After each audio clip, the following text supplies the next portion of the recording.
لیکن جو لوگ مسئلے کو اشتعال دے رہے ہیں، ایک فرقے کی تنظیم کراچی میں پریس کانفرنس کرتی ہے، دوسری تنظیم اسلام آباد میں پریس کانفرنس کرتی ہے، تو ان کو کون آگے کرتا ہے؟ کس کے اشاروں پہ آگے آتے ہیں؟ ہماری سوسائٹی میں فرقہ وارانہ عناصر موجود ہیں، اس حقیقت کا انکار نہیں کیا جا سکتا۔ اور وہ فرقہ وارانہ عناصر جب آپس میں لڑتے ہیں، ایک دوسرے کے خلاف اشتعال پیدا کرتے ہیں، تب پیدا کرتے ہیں جب ہماری ریاست کو اور ریاست کی کسی حکومت کو اس کی ضرورت ہوتی ہے۔ فرقوں کو ریاستی ادارے لڑاتے ہیں، فرقوں کو حکومتیں لڑاتی ہیں، ان کے درمیان اشتعال کے پیچھے ان کی باقاعدہ منصوبہ بندی کار فرما ہوتی ہے، تو فرقوں کو لڑاتے آپ ہیں اور پھر فساد کا الزام آپ مذہبی مکاتب فکر پہ ڈالتے ہیں۔ ان باتوں کو ذرا سمجھنا چاہیے۔ پرسوں میرے پاس ایک قابل احترام سفیر صاحب تشریف لائے تھے، بہت سی باتوں میں انہوں نے قرم ایجنسی کا ذکر کیا، وہاں کے فسادات کی طرف اشارہ کیا، تو میں نے کہا کہ اب آپ یہ سوال کرنا چاہیں گے کہ یہ شیعہ سنی فساد ہے؟ یہ تو 20-22 سال سے زیادہ عرصہ ہو گیا، قبائل ہیں، لڑ رہے ہیں، لیکن اگر یہ شیعہ سنی فساد ہے تو میں نے کہا قرم ایجنسی سے تھوڑا سا نیچے آئیں تو ہنگو آتا ہے، یہ علاقہ بھی شیعہ سنی کا علاقہ ہے، اس سے تھوڑا آگے آئیں تو خالصتاً شیعہ آبادی آتی ہے، ان کے بالکل بیچ میں سے سڑک گزرتی ہے، کوہاٹ کی طرف آتی ہے، پھر کوہاٹ آ جائیں تو وہاں پر بھی شیعہ سنی معاملہ ہے، ماضی میں فسادات بھی ہوئے ہیں۔ یہ کیا وجہ ہے کہ قرم میں جھگڑا شیعہ سنی کا ہے، آگ جل رہی ہے اور اس کی گرمی نہ ہنگو تک پہنچتی ہے، نہ کوہاٹ تک پہنچتی ہے اور کراچی تک پہنچ جاتی ہے؟ کیا وجہ ہے کہ اس کی گرمی ہنگو اور کوہاٹ تک نہیں پہنچتی اور لکھنؤ تک پہنچ جاتی ہے؟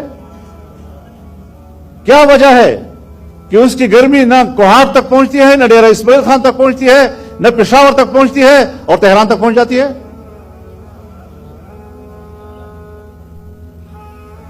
تو ہم مقامی لوگ ہیں، ہمیں پتا ہے کہ اس مسئلے کی بنیاد کیا ہے اور اس مسئلے کے حل کے راستے کیا ہو سکتے ہیں۔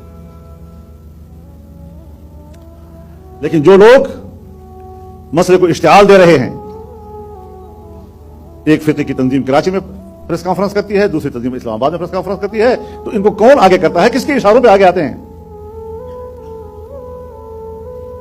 اپنے نظریے سے محبت، عقیدت، اس کے لیے قربانی کا جذبہ، اور اگر لوگ اس میں شہید ہو جاتے ہیں تو اپنے خون کا سہارا لینا، یہ تو ہر ایک کرتا ہے۔ یہ کون سی ایسی بات ہے؟ ہر ایک اپنے جو قتل ہو جاتے ہیں ان کو شہداء کہتے ہیں، ہمارا خون، ہماری قربانیاں، اس کا سہارا تو ہر ایک لیتا ہے۔ تو کب تک آپ معاشرے کو غلط فہمی کا شکار کرتے رہیں گے؟ کیوں آخر؟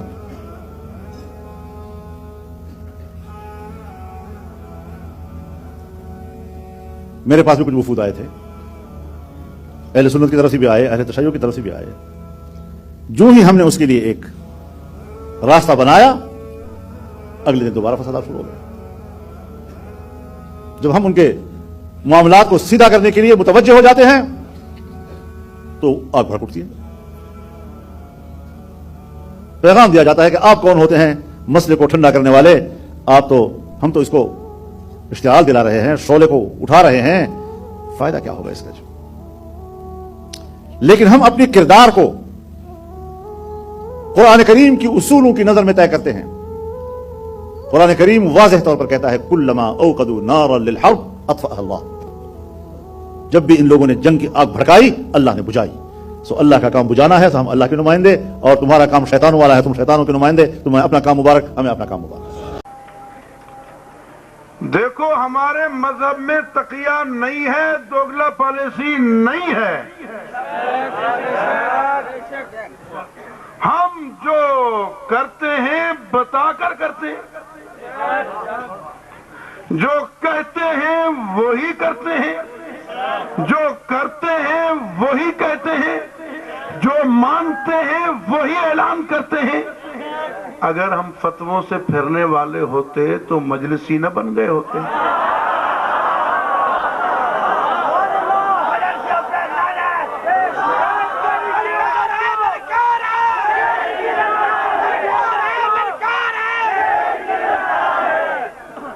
جتنے بڑے بڑے جبے ہونے جی، سبحان اللہ ماشاءاللہ، ہم تو ایسی بات نہیں کرتے، ہمارا تو کوئی واسطہ نہیں ہے جی، الحمدللہ، ہم تو بس فقیر آدمی بس اللہ اللہ کرتے۔ جھوٹ بولتے ہو، یہ فتوے تمہارے ہیں۔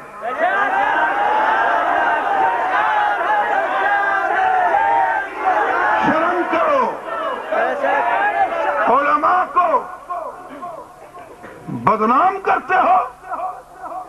اگر ہزاروں علماء اور تمام اکابر اور تمام دینی اداروں کا متفقہ فیصلہ جو تم سب نے مل کر شائع کیا تھا، اگر اس کی کوئی حیثیت نہیں ہے تو آئندہ پوری دنیا کے مولویوں کے مسئلے متفقہ کی کوئی حیثیت نہیں ہوگی۔ کیا کر رہے ہو؟ اتنے ڈرپوک اور اتنے لالچی، کیا یہ بھی علماء حق ہیں؟ کیا یہ بھی حضرت مدنی کے وارث؟ کیا یہ بھی شیخ الہند کے وارث؟ کیا یہ حضرت نانوتلی کے وارث؟ کیا یہ ابن حنبل کے وارث؟ یا کیا یہ پیر مہر علی شاہ گولڈوی کے وارث؟ کیا ان کو حق ہے سنی کہلانے کا؟ کیا ان کو حق ہے اپنے پیر و مرشد کا مرید کہلانے کا؟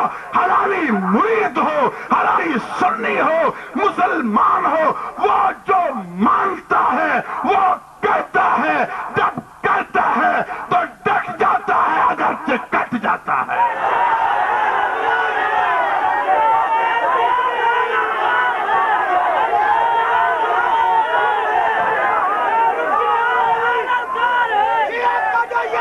تو جو یہ اگر